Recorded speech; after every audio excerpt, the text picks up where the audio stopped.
Hi everyone, in this tutorial I'm going to show you how to draw a rabbit in pastels. Now the first thing that I like to do is start off with the eye, and like with any animal I'll use a black Carbothello pencil just to map in the darkest parts first. So that will be the outside eyelid area and the pupil. Once I'm happy with that, I can start building up the iris and the reflection. Now the one tip here at this stage is if you do have a really bright highlight in the eye and it looks particularly white, then I would recommend to use a white Carbothello pencil first to put that in place, and you can always then darken it up later. At least by having the white in initially, you know you've got that as light as it can possibly be, and as I say, you can then darken that up in stages. Now when it comes to working on the base layer of the fur, for this project I have used my pan pastels, and I'm really just focusing on the placement of my lights and darks. Now even at this stage I'm focusing on the light source, so the reason I chose to work on this photograph of the rabbit is the beautiful lighting, the strong one-sided light source on the left hand side, and the way that the lighting was coming from the back of the ear, creating that glow effect within the ear itself.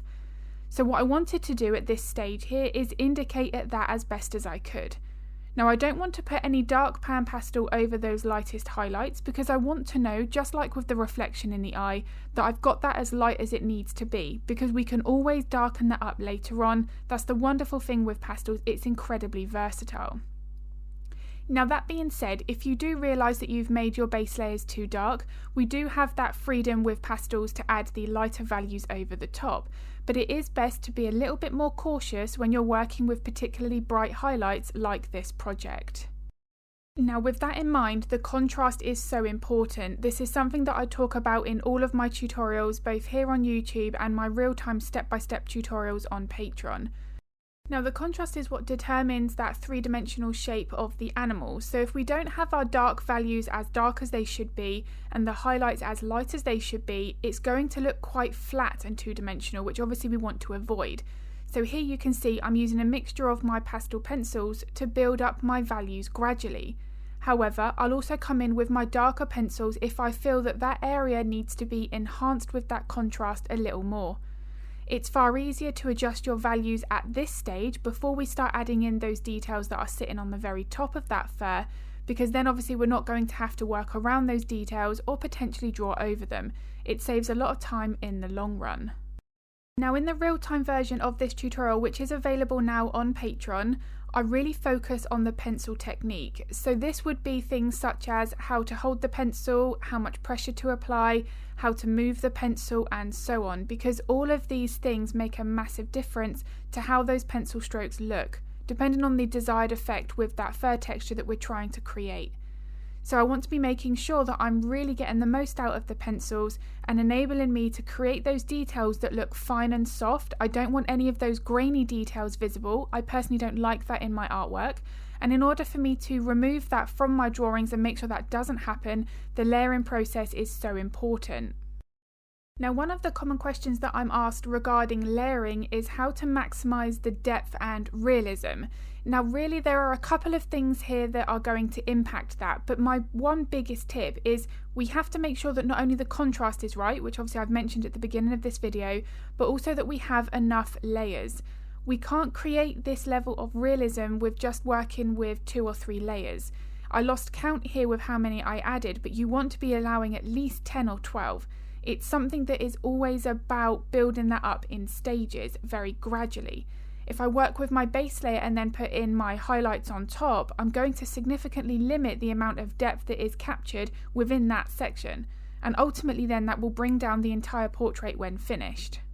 Now usually the number of layers is not added because we are working too fast. You really want to slow that process down, which again is something that I do focus the real-time tutorials on. Allowing that time for each layer is really important. If you're spending maybe 2 or 3 hours on something, we probably should be spending 8 to 10 hours. It just means that we're going to then give each process the right amount of time and emphasize that depth and detail. Now onto the ears here. This is one of the main elements that I was really excited to focus this project on. The way that the lighting comes through the back of the ears, it makes the ears look like they're glowing. Now in order to get this colour saturation right, the layering process again is very important. You can see here that I'm making sure to not go too dark. I want those colours to be they're nice and vibrant, I don't want to make them muddy. Going back to something that I mentioned at the beginning of the video regarding bright highlights, you can see that I've used white here for that very top section of the ear to make sure that I had that as light as needed. I've then put a little bit of orange over the top to tone it down.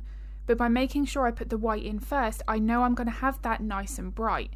The lighting here is something that I want to focus on right from this first base layer. Now when it came to drawing the little blood vessels and veins within the ears, this is something where I think we could actually make them look a little bit like spaghetti. We have just these long continuous lines, when in actual fact they're broken up and most of them are quite short. So I want to be paying attention to the reference photo and focusing on the accuracy as much as I can. Now I'm really not looking to capture all of them, I don't have to replicate them as closely as that, but I do want to make sure that they are curving, that I do have the right length and that I've got about the right number.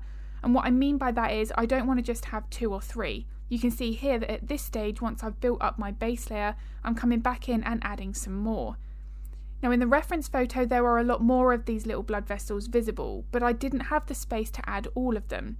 So again, it's about judging that balance with what's included in that portrait, and that really does come down to the size that you're working on. This was only an 8x12, so it's not particularly big, and because I'm drawing the entire rabbit, that means that the face and the ears is smaller in relation to that size. So I have to be realistic with what I can include on these smaller sections of the portrait. Now the lighting on the ears, I feel that the background really complemented that. It helps to bring that colour saturation and more of that glow effect in place. So if you would like to see how I created the background, then do let me know in the comments and I can make that in a separate video here on YouTube. But all of that is covered in the real-time tutorial on Patreon. You get the background, obviously every single part of the rabbit, it's all in real time with a voiceover while I'm drawing. So every single process is explained in the moment. Now onto the body, and if you've seen many of my other videos here on YouTube, you know that I typically work in small sections. However, for the body here, I did decide to use my pan pastels and block in the entire section that was left. The reason being, the fur here, it is longer and it does overlap other areas within the body. So the fur on the back of the leg overlapped the fur on the side of the ribs. All of that there is important to make sure that we layer correctly. So in this situation where the fur is longer, it's usually best to work on a little bit more of a larger area. But when I come working with my pencils here, again you can see I'm now breaking it up into smaller sections. There are going to be times where I'm going to work on larger areas, but I'll always go back in and break it up into smaller manageable chunks as often as I can, because that does help us to prevent getting that overwhelming feeling and where we start to potentially skip layers. So here I'm going to use a combination of the two, but always remembering that if you do start to feel like you're hesitating or you're not quite sure where you should be working, then just scale that back to 1 or 2 inches. Now I have a video here on YouTube, it's my top tips for drawing realistic fur in pastels. I'll link that in the description below if it's of interest. But there I talk about 3 main things regarding pencil technique. That's fur direction, fur length and fur thickness. Now at this first layer stage with the pencils, you can see that really I'm blocking in the fur direction and making sure that any curves and main structures of the body are indicated. Now what I mean by that is the fur direction is not random, it follows the underlying bone and muscular structure. So if we start to curve the pencil strokes in a wrong way, we're going to add something else under the skin that shouldn't be there. So here for example, where the rabbit is sat down, this section of fur is curving over the back leg. If we don't get that curve right and we make it straight, we're going to make it look like there's no leg there at all. So those key structures there would get missed. Now that's obviously then going to run into issues with proportions and perspective issues. So the fur direction is very important. Now following on from that, the length of the pencil strokes again is also crucial. So because this fur on the rabbit was a little longer than the fur on the face, I had to lengthen my pencil strokes slightly to make sure that I replicated a different texture. If I don't adjust my pencil strokes here, all of the fur is going to look very similar. And obviously if you're working on a range of different animals, that's going to have issues. We want to be making sure we're looking at times at the entire photograph and judging whether or not that one area we're working on needs to be longer or shorter than the fur next to it. So the fur around the nose is one of the areas where it's significantly shorter compared to everything else. If I was to draw longer pencil strokes around the nose, I'm going to make that fur look fluffier and more dense, similar to the fur on the body, which obviously then wouldn't replicate that animal in the right way. Now, as I continue to work here, you can see that the layering process, just like when we worked on the face, it's very important. I'm building up all of my layers gradually, and each time I add a lighter layer, I'm helping with that contrast. Building those light and dark values is what's also helping to create that three-dimensional shape. However, what this does show is that if the layers here, the midtones, those lighter pencils, are not showing up in any project that you're working on, that is an indication that the base layers aren't dark enough. You saw there that I went back in with my black pencil because I didn't feel like I had enough of that darker value before I added in my highlights.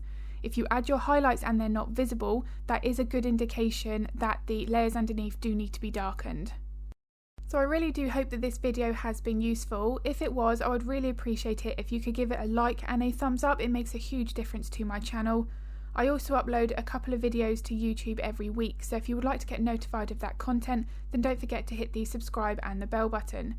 If you would like to draw along to this real-time tutorial or any of my other step-by-step lessons, then I will link my Patreon in the description below. If you've got any art-related questions, feel free to pop them in the comments because I'm more than happy to help if I can. And I'm going to be uploading another video at the end of the week, but as always, thank you so much for watching.